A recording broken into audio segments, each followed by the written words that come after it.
This evening, city leaders say they're well on their way to reducing and preventing homelessness, but this time with a bit of a different approach. Yeah, instead of guiding people toward short-term shelters, they're finding permanent homes for them and everything else that they might need too. Fox 59's Scarlett O'Hara explains how this program works and the success that they've had so far.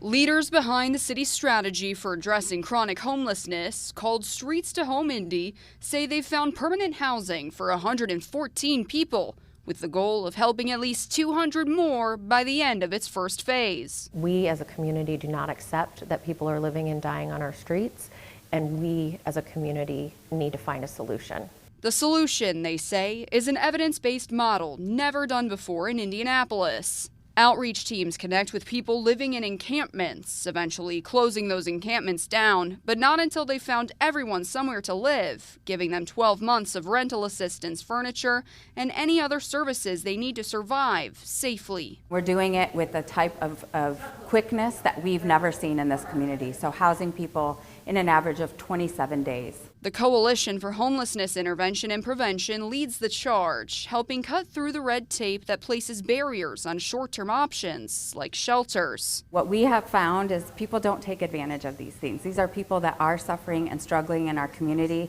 and really looking for that chance. As part of Phase 1, they've already closed down 3 encampments around the city, including where Sherry Hoffman used to spend every night. It's changed my life.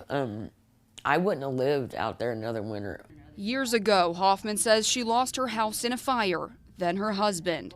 Feeling lost, she ended up on the street until Streets to Home. This is a whole different way of life, having a front door that locks, knowing your stuff's gonna be there when you come back.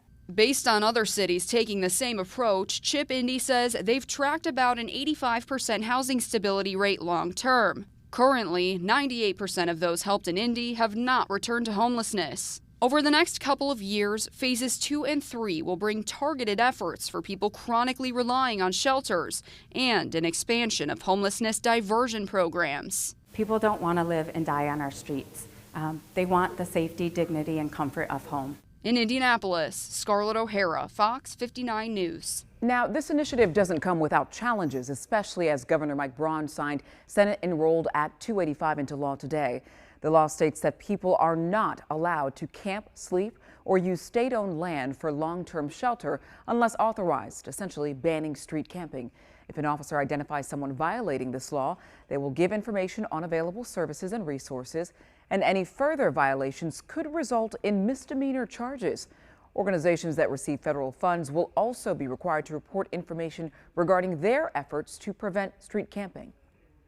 Having somebody that has a misdemeanor or spends time in jail while they're working on housing connections is not helpful.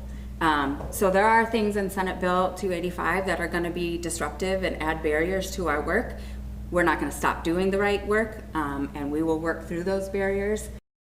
One of the authors of the bill seems to disagree with this advocate you just heard from. Republican Senator Cindy Carrasco says the law is a way to guide Hoosiers who are homeless to resources. But again, not all advocates for housing agree. This law starts July 1st.